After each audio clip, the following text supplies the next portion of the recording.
with all the time at your disposal and with the great intelligence at your disposal, often people end up inflicting damage onto themselves. If you have a car, you put more fuel in it, it will go farther. You put double the fuel, it will go double the distance.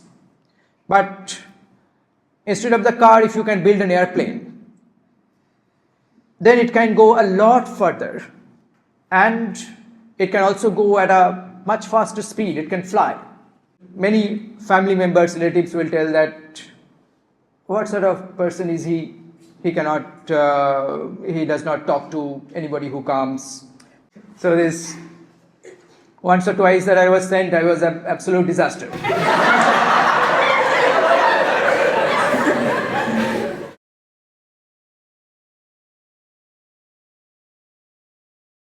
You need to use all the good fortune that you have. A few good fortune I'll list for you. One is that you are born as these human beings, intelligent human beings, right? A lot of the intelligence has been honed also from childhood. You are now very intelligent human beings. And secondly, the world around you has become a lot more intelligent in some way, right? There is a lot more technology.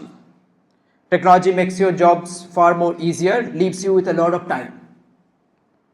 Now, what will you do with all that time and all that intelligence that you have? Intelligence is there in the mind, right? So that is the question. Often people choose to torture them with that time and intelligence both. That happens. Let's say you have a lot of time at your disposal. These days you have a lot of time, right? I mean, anybody has, not just the students, but anybody. Let's say you have to go from one place to another. Earlier days, from going, if you have to go from Shuri to Calcutta 100 years back, might take a day.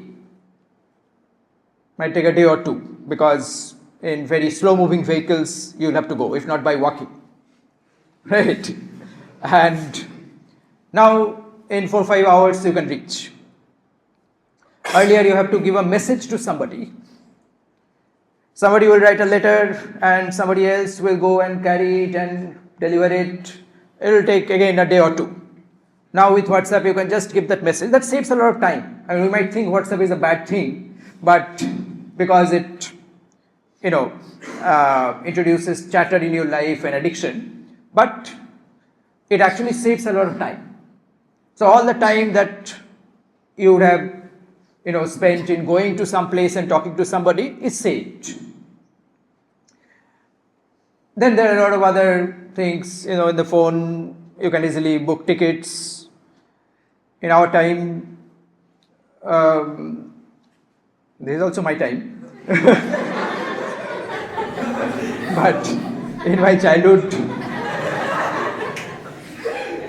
we'll be going to the railway station and filling up this long form to book ticket. Okay, so you are standing behind 15 people and you try to get that form from the counter area. Some people think that you are trying to break the queue, so they are already saying various things to you, so you just take the form.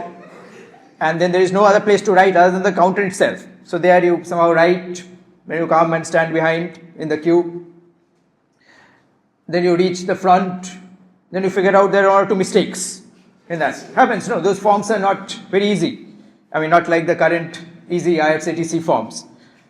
So then you have to correct those mistakes. The other people want you to go back, but you want to just do it in the next one. So all of these difficulties, right? Now so easy. If you want to book a ticket, it just takes a minute. Okay, so with all the time at your disposal and with the great intelligence at your disposal, often people end up inflicting damage onto themselves. Intelligence is a powerful tool, right? Through the intelligence you can imagine, you can derive. Through, let's say, Sunil Gangopadhyay's immense intelligence, he managed to concoct this whole story, big story of Purv Paschim, let's say. So real, everything, so many characters. They behave exactly as they should have behaved in reality. And so multifaceted the story is. There is not a single plot element or anything. It looks like the entire humanity that was there in that region, that time. They are all interacting with each other in the most natural fashion, with all sorts of causes and effects, almost like a neural network. Okay, so that complicated thing just came out of his own mind, right, with a little bit of reality that he saw. So similarly, human mind can concoct a lot of things in their imagination, and we have a lot of time also.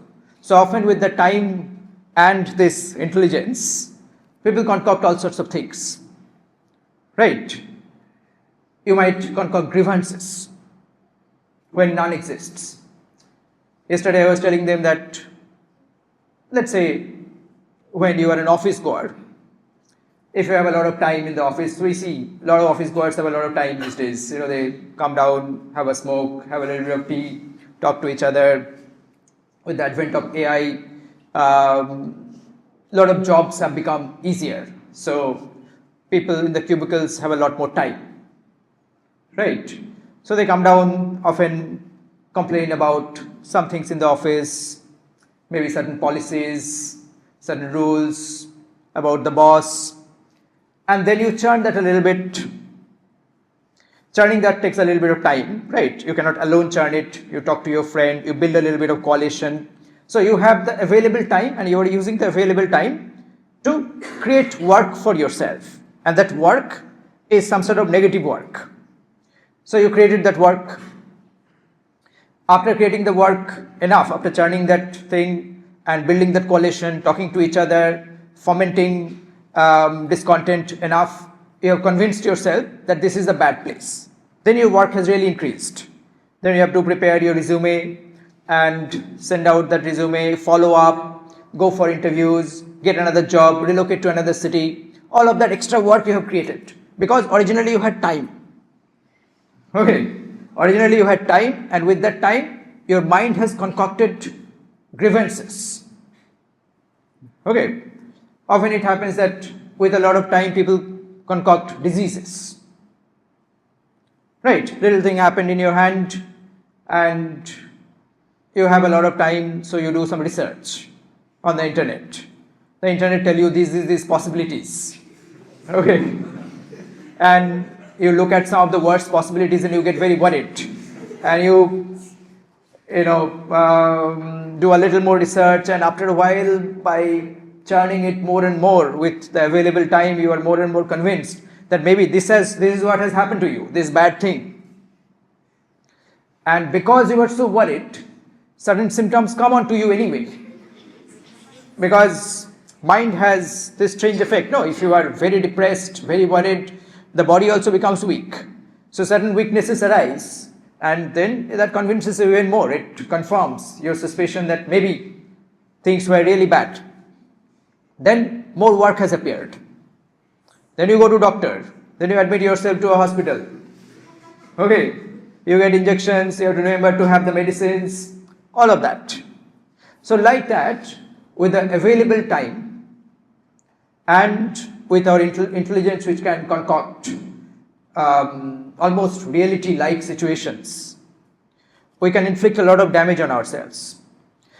Other option to use the available time is that use the time to build yourself, which is what we are trying to do. But in the building yourself project, the greatest trouble is that before you build yourself more completely, so that the effect of that shows in the external world in the form of success, external success, not internal success, right? Before that happens, people might think you are a little strange because you are not doing what everybody else is doing. So when I was small,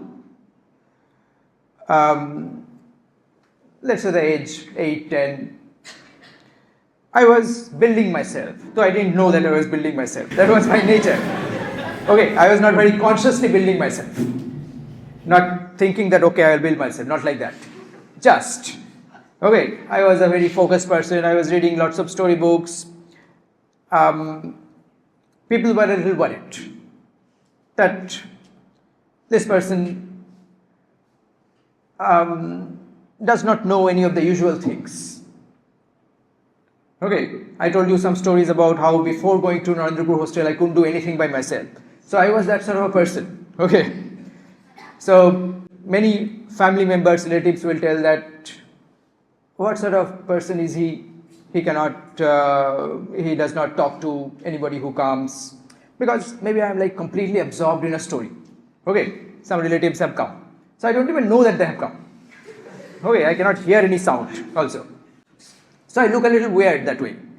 And secondly, those days, Bajar Kora used to be a very important thing, right? Every man in the family has to be an expert in that.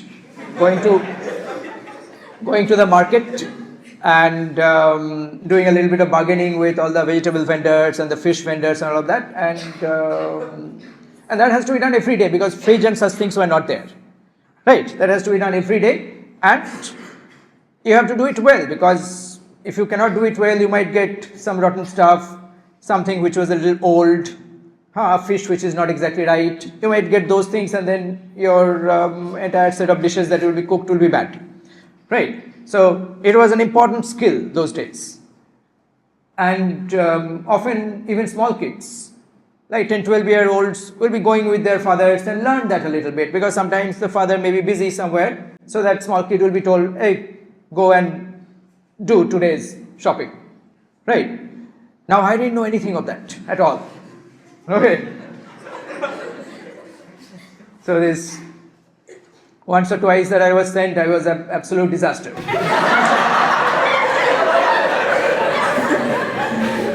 So what happens is that in the phase of building yourself, you are often not doing some of the usual things, some of the usual external things, which the society expects that you should be doing.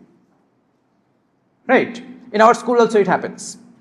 So in the process during which we are building you, let's say from class 1 to 8, we are teaching you to read, we are teaching you to speak, teaching you to listen well through numerous interesting conversations, people intelligence is honed.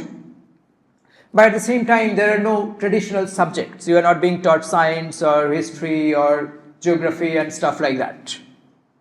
So there are not enough subjects, there are not the usual homework, there are not usual tuitions. So the external markers of success, those are not the markers of success, but normally everybody externally is doing it. So people think that by doing that, maybe some success will be achieved. Right? So the external markers of success are not there. What is there is something strange. So people become very worried. So that is the greatest threat to building yourself, because building yourself often has a phase where the results are not apparent. At that point, you might just be, it might just appear that you are doing some weird stuff and no growth is happening in you. Yesterday I was telling them this analogy that, let's say, people normally understand inputs, right?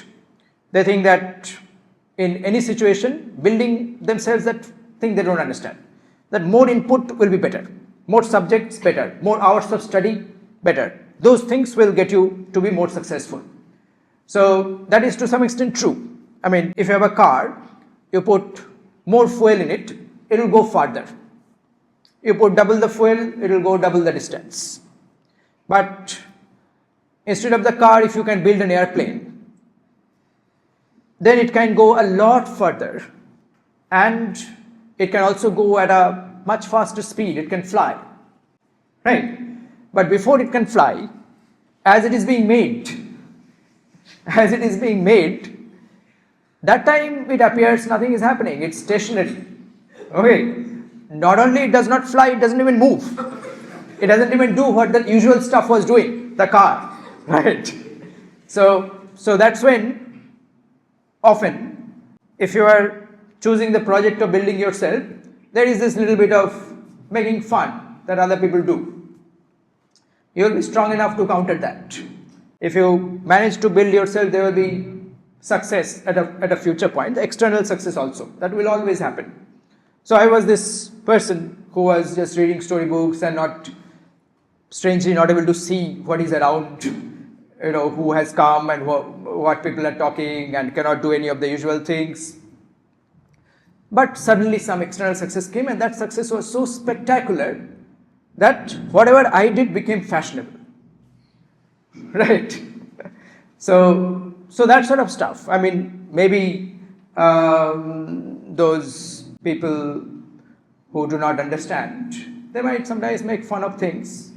But if you stay on the correct path and do the correct things and build that love inside of yourself very strongly so that nothing can distract you from that path, then that external success also will come. External success is always a result of the inner power.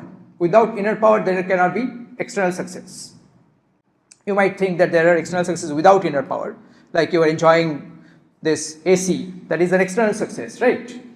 Your life is better, and you didn't have to develop much inner power for it. But it is a result of somebody else's inner power, right? Any external success that you see in the world, it is the result of somebody's inner power. Okay?